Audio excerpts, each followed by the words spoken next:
Welcome to Stories from Site, the renovation podcast that looks beyond those perfect interiors to the real journeys behind them. What went right, what went wrong, and what did people learn along the way? I'm Amy Donalik, and with my co-host Jane Middlehurst, we're here to share the stories that inspire and guide you on your own renovation journey.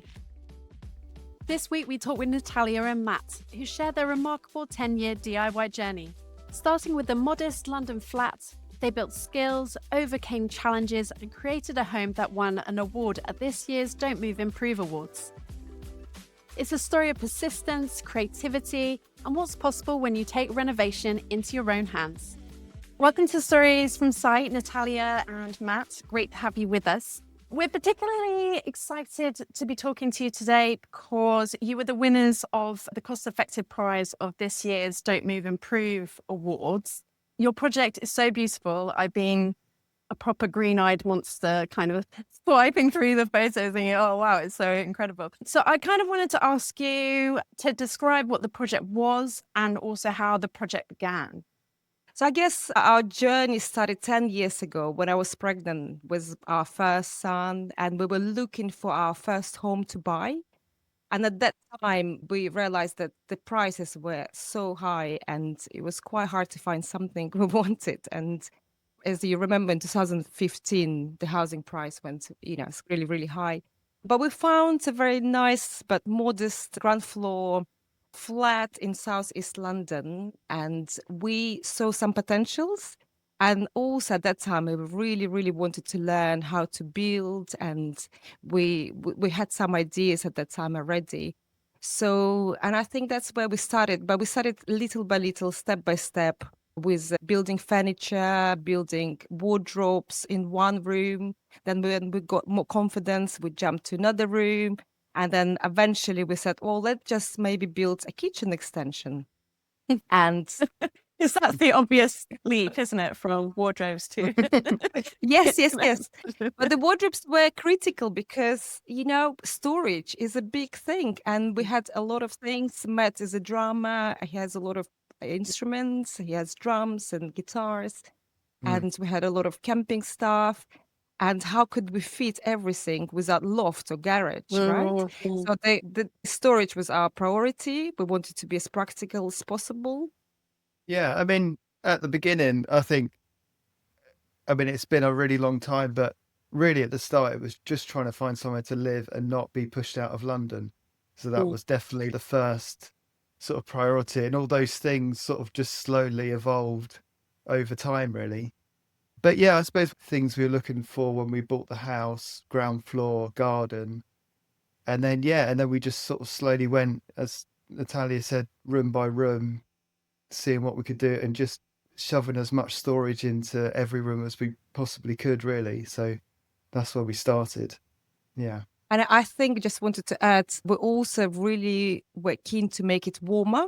We insulated our external walls and we also soundproofed our ceiling because we have neighbors upstairs. So that was our priorities. Not in every room, but in the two main rooms, we did the soundproof the ceiling, which was quite a lot of work. But I think it is very important because I feel like that homes is not just about how they look, it's how they function and how practical they are. And I think that's very important in London, where there is no thermal or acoustic insulation, And did you find it made a big difference? It did make the difference. However, it's still, the impact noise still there because, if you want to get rid of it, you need to do it from the above rather than from the below. Yeah. But it did make the difference. Yeah. Yeah. Especially that room that is their living room and our bedroom's below. So yeah, you could just hear people talking on the sofa. So yeah, that's more cozy than you would like with your neighbours, Exactly, really, yeah. isn't it? So when you set out to make the extension, what's your first step? So I guess I had the idea first, and I was the one who did the drawings and kind of planning. Matt was also helping a lot. I think we always work together because Matt is very handy and he does a lot of hands-on things. And obviously, with my background and experience, I had theoretical knowledge. Also, Matt's dad is a structural engineer who builds his own extension when Matt was little, two-story extension by himself. I don't know, it took him like 8 years or something. But he was our role model and also a mentor as well. He done structural calcs for us and also helped us throughout the whole building process. And my mom helped us a lot with childcare. So that was a really intergenerational project for us. And it's really like a family effort. I would say it's a family project. I think it really helps when you witness someone kind of building something quite epic. I think it just helps you realize it's possible and it's not such a big deal. Oh yeah. Exactly.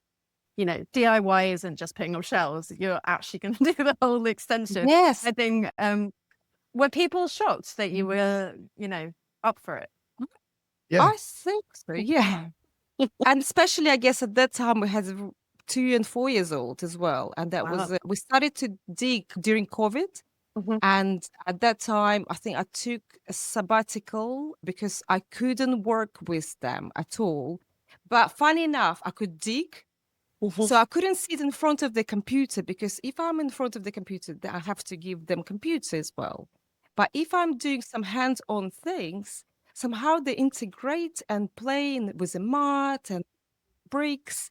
And I was thinking, oh my God, how people used to work and live and build and cook and grow food and have 10 children. And somehow when you do together as a family and you do hands-on things, it is possible. But when everyone is separate, just sitting in front of the screen, it feels impossible. That is so interesting. I love that. So talk us a little bit through your kind of plan. Like you're obviously setting out with an agenda to do this as cost effectively as possible. Was there anything in the plan that you went in with that you had set out to make that affordable for yourselves? And was it about doing the work yourselves, or was there anything else that came into play as well? Yeah. Well, I suppose we tried to keep a lid on it in terms of it never making it too complicated. So, the extension itself is fairly simple. We didn't have a big sort of opening, so we had to do like complicated structural work and things like that. So Mhm. it was just trying to make a box on the back of the house. But yeah, just keeping the complexity of it down was the main thing. Yeah, I think you're right. So just make it as simple as possible. No steel work, no major structural alterations. It's just work with what we had and try to reconfigure the layout. So we reconfigured a lot of it first, and then we edited an extra footprint later, and we moved some doors around. And so I think, and we tried it to make a multiple kind of multi-use room. Mhm. So it's not just a bedroom where we sleep, it's a space where we read, where we do yoga, play music. So it's kind of our sitting room. Mm. I was really inspired by Japanese design where they don't have a lot of space, but they use the space in a very clever way. So I was trying to do that as well. So by adding the extension, did you end up adding extra bedrooms? Yeah, so we've got extra. It's a study room, but it's sort of slash third bedroom. Yeah. Yeah, multi-use space. Yeah. Yeah. So it is a multi-space. So Matt worked there, and then when my mom comes to visit us, she stayed there. So it's quite nice to have that space. Yeah. We always intended to do it ourselves, the work, but how much? I think at the beginning we were thinking that we'd get someone in to do all the groundwork, do all the digging and the kind of heavy lifting. But no one just wanted to do that. They wanted to, keep going and make it a bigger job. So it got to the point where I was like, well, we're just going to dig it ourselves then. So that's where we started. We did like 700 depth for the foundation, and we saw like, well, we've done it, so we can do more. Let's do meter, and we've done the meter. And then the building control came and said, well, you have a really big ash tree at the back of your garden, so it needs to be 1.7. And we're like, oh, okay, let's do 1.7 then. So the trench was higher than me. Wow. And we had to do it with a pickaxe sometimes when it went so deep. And pretty much our skip was filled with clay because we were trying to reuse as much as possible and recycle as much as possible. So we didn't have a lot of waste actually. Yeah, we sold the conservatory. Surprisingly, I didn't think anyone would buy it, but yeah, it seems like there is quite a healthy market for secondhand. So they came down, just dismantled it, and then took it off, and they'd rebuild it somewhere else. So yeah, that was good that actually got some use. That moment where you have the drawings, and I guess you had your structural drawings, and it said you need this trench, and you've got your plan of how to build. When you're sat in the house and you've spoken to the contractors and nobody wants to do that bit, what is the actual conversation where you're like, okay, so I'm looking at the diary and next week we're going to get the spades out and we're going to start digging?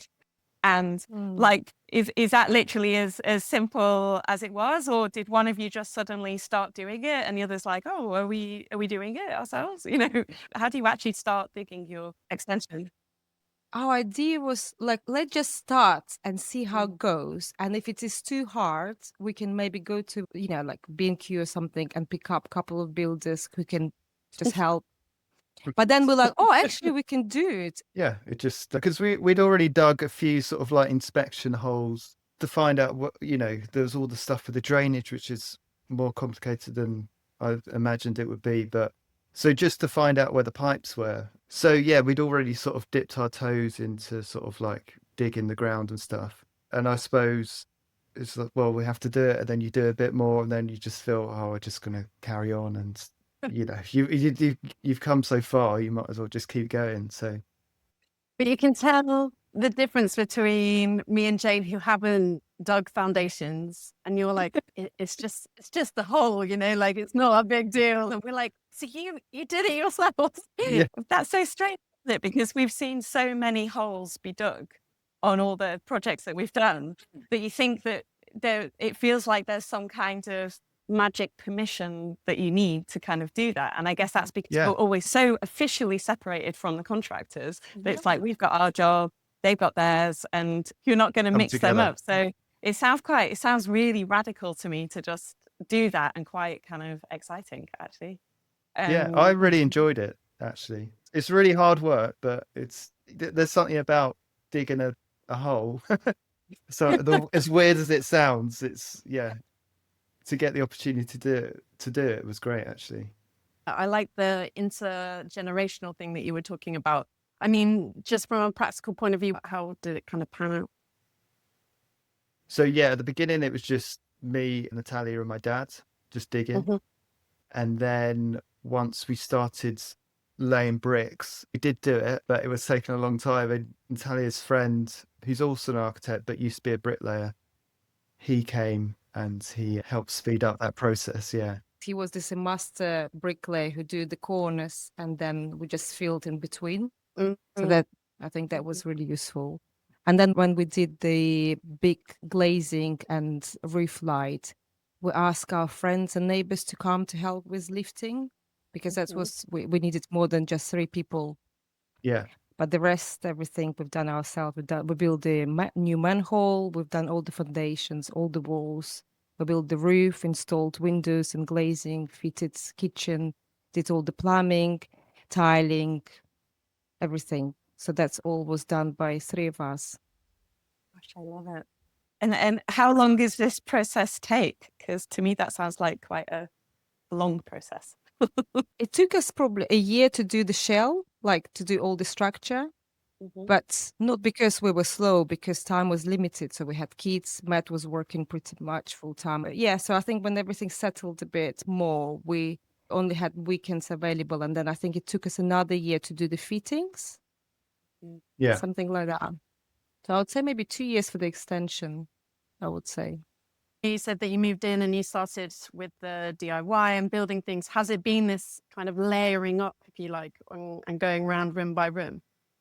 Definitely. Did you have a vision for where you wanted to end up, or has it been more like intuitive? Yeah, intuitive. I feel like we had a little master plan, but I would say everything was more intuitive. And I think each room for me was an experiment. And I always was so grateful we never had a big project, because I was like, well, if I designed this room 2 years ago, I would be so different.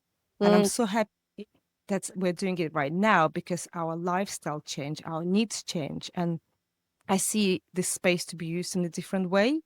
and you don't have this luxury when you design for the clients because you have a deadline, you have a brief.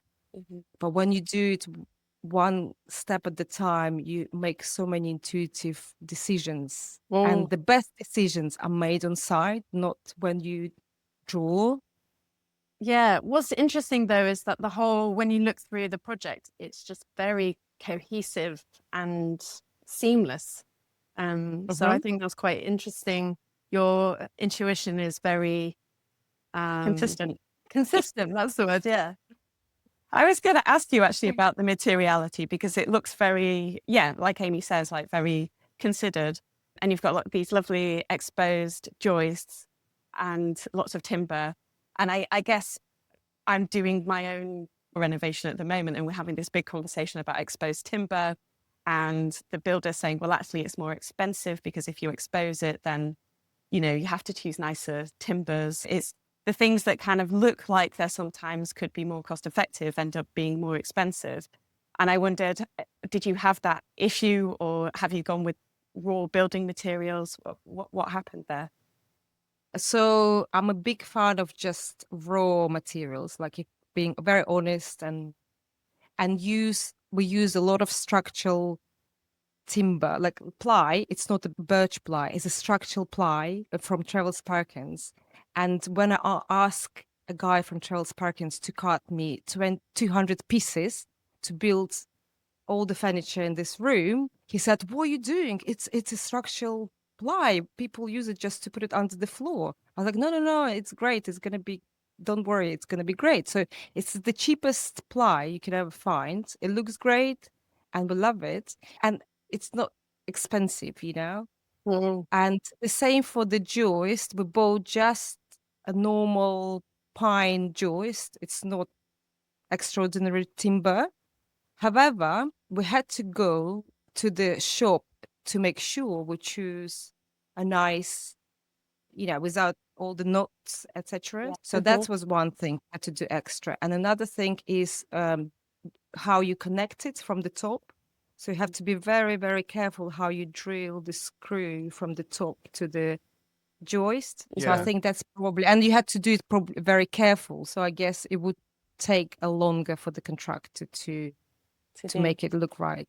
So it's about being careful, like you said, going to the builder's depot, I guess with your ply as well. Were you flicking through the ply boards and saying, like, yeah, this one, are nice ones, and we'll leave the rest? Is that the process? Yeah, and you, Natalia, you did like little trip to the timber yard because we wanted this kind of ply that had a nice grain, so it looked really nice. And the birch one, I mean, from what I remember, it didn't really have a strong grain. So the one we went for in the end is like a South American, and it's got this great sort of like grain, so it's got a really nice pattern. But yeah, it was just sort of finding it and also finding it at the right price. But yeah, we knew it would work. It's just it just takes an extra legwork of just trying to find it. Just get out there and see. It was really funny every time when I would go to the timber shop. They'll be laughing at me. They'll be like, what are you doing? This is just like building materials. Like, no. Yeah. How much do you think you saved by going down the structural ply route instead of birch ply? I don't know, like roughly, let's say if it's like £35 for a sheet versus £200 for a sheet. And yes. That adds up quite a lot when you've got 200 sheets. Yeah. And also, I guess we also used a lot of MDF. We really like exposed MDF. If you put clear lacquer, it's make the MDF grain stand out. And people normally get really confused. What is this material? Wow, it looks amazing. I was like, it's just sprayed clear lacquered MDF. Yeah. Wow. Yeah, we went to your friend's house, didn't we? And we were like, what are the doors made of? And it's like, oh, it's just MDF. It's like clear sprayed lacquer, and it just gives it a look. Like, yeah, it's really kind of finished and nice. What did you use for your flooring? Yeah, we love cork, both of us. And it was also just to say we choose materials to be suitable for DIY as well. So cork is just click. Yeah, ton and groove. Yeah. Love it. So I guess it's interesting because I think we sometimes talk to people just after they've finished renovating, and maybe the kind of the lows of their experience are a little bit fresher in their memory. And I guess you've been going through this process for longer. So maybe some things are further down the corridors of time, should we say? So Yeah.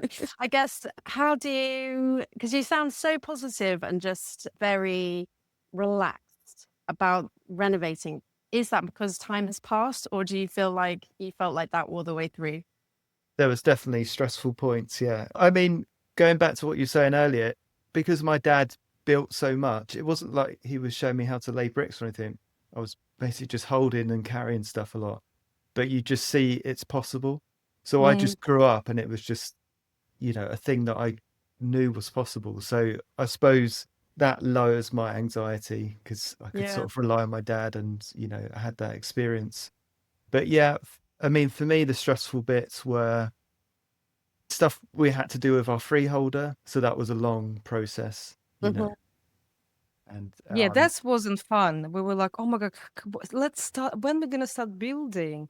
That was fun, but just going through all this admin, it was quite we hard. weren't. So that was kind of dictated by an outside force, and you just had to sort of go along with it, really. So that was quite stressful because, we were naive to it. We've never been through that process before. So that's why that was stressful. And then the roof was probably the most stressful bit. Although doing the actual process, once you're sort of actually doing the roof, thinking about the roof, all the details, as Natalia was saying, you know, from the very start, me saying to Dad that, we've got to screw through the whole roof and hit every joist, in the right, and you've only got however the thickness of the joist to actually hit it. So that whole leading up to the roof was stressful because it had the most things for working out all the details and everything. So that was quite a heavy thing on your mind, just planning that. And I think maybe installing 3 by 3 meters sliding doors as well was quite a big thing because we didn't realize how heavy they are, and you only have 2 millimeters tolerance vertically, horizontally, and it took us probably like a few days just to level it. I think leveling was the hardest, always the hardest. You think like just to make everything level. I never realized how hard it is. Yeah. You see, are they felt sliders? Yeah. Yeah. And so they just deliver them to curbside and then you did everything else. Oh, wow. Yeah. Yeah. I think retrospect, that's probably the only bit I would get someone else to get them to install it as well. I think everything else, we learned a lot from, but it just felt like we did it. It's in such a backwards kind of way. It would just been easier to get someone to install that. So that's the only bit I feel that we didn't get the most gain out of by doing it ourselves. I think at that time we had quite minimal budget as well. So, we're like the guy who he sent us a quote, he said it was going to cost £1,000 to install the doors and windows, which is reasonable. But we managed to build the whole thing for 15,000. So, when you have 15,000, you're like, oh, extra 1,000. I don't think we can do that. I mean, it's as a structure. I mean, the whole extension cost us 27,000 plus 8,000 we had to pay to freeholder. Yeah. Wow. Okay, that's quite, I can see why you didn't like that process. Yeah, exactly. So when you have such a limited budget, you play with different numbers. And then freeholders' fees were the biggest, 8,000. So that was quite a lot. What meter squared is your apartment now? It's around 85. Okay, that's amazing. Like, well done. Congratulations, because that's an achievement for sure. Not surprised you've been awarded the award for that one, because that's amazing.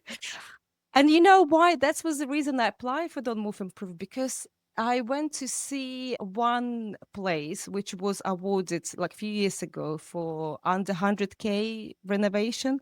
And I was talking to this guy and I was like, hey, but ours is under 50K. You need a new award. And I think for me, that was a manifestation of kind of, like trying to break stereotypes that architects own a lot of money and they all live in the glass houses like you see in James Bond films. And actually that was what was driving me to become maybe more visible and talk about it, because that's not true. And that's what we had to do in order to live in a home we like. And I always believe that everyone deserves to live in a home where they feel safe, regardless your income, regardless your background. And therefore, I dedicated over decade designing community-led public housing. But then when I came to my real experience, I realized, oops, what about me? Right? And then I was like, okay, well, but maybe we can find a creative solution. And I was really grateful that me and Matt's family really supported, and we kind of made it into a positive experience rather than just feeling down about it. Or, there is other ways. Well, and the result is beautiful. Yeah. Yeah. Thank you. Yeah. I think it's such a hopeful episode because I think it is just a time where people feel like it's so out of reach, because it's just if you don't have 100K, Yeah. don't even think about it. So I feel like you're kind of, what's the word when you blaze a path? Trailblazers. You're like trailblazers. I mean, so I did wonder actually, Natalia, on your website, you have consultations and things like that. And I just wondered, is that something that you do for people who are trying to do a similar thing? Yeah, for similar thing or just working with the contractors, I think the idea of starting the process with the consultation came to me, I guess, through my own experience. And I've realized that a lot of people, when they want to renovate, they quite often come from the place of social comparison. Quite often they come from place where they just look at the Instagram, Pinterest, and this whole trend of renovating, impressing others. And maybe I just wanted people to be more connected to themselves, to understand what their values are, what their long-term goals are, what their lifestyle, what their budget is. And it's almost like doing home coaching. So I'm trying to navigate people, like, you don't need to chase the trend. You don't need to do what your neighbors do. Just be honest to yourself and just do what is real for you, and that's okay. And if you don't do like a full renovation, maybe it's something small, it's still fine and it's yours. And also working with a budget, because quite often people again compare themselves and like, oh, they've done it, but maybe they inherited a lot of money. You don't know. Your bank account looks different. You don't have to be in debt, and then every time your office goes through redundancy, you stress about it because you can't pay the bills. So just be honest to your budget, be honest to your salaries, be honest to your authentic self, and your home doesn't have to be perfect, and you don't have to be perfect. And I guess this idea came to me because I notice a lot of stress around homes and a lot of stress about feeling not good enough because my home is not perfect. So I'm trying to make people feel connected to their home and be more okay with what they have and celebrate it rather than feel like, oh, shame about it. Yeah. And don't think that your home is your asset, especially if you still pay the mortgage and you still maintain it. Because if you look at your home as an asset, you would always be afraid to paint the wall in the vibrant color because it's not going to be sold, right? So I think quite often people are afraid to do certain things because worrying the home are not going to be sold. But I believe that people connect to homes rather than houses. And if people see the story, they will buy it. And it's beautiful. You will gift that beautiful space to someone else to celebrate. It doesn't have to be quick fix, Yeah, I think that is amazing, and you've definitely achieved it with your home. It's very beautiful, and I would definitely buy it. And it's like Matt that sometimes like we're like, oh, we're gonna do this, and he's like, you would never sell your place. Like one time we had this idea of making molds of our ears, noses, lips, and we put those molds into the plasterboard. So when you walk in the corridor in some of the room, we have like pop-ups of our like nose, and he's like, you would never sell your home. We're like, don't worry, we don't want to sell it, because when you make it for yourself, you actually don't want to sell it anymore. Yeah. Right. I was not expecting you to say that. I want to see the photos. I'll post some. Yeah, I'll post some. Oh, thank you so much for talking to us. Yeah, that was really inspiring. And yeah, I'm definitely taking a lot from that. Yeah. Yeah, you're welcome. Thanks for having us. Yeah, thank you so much.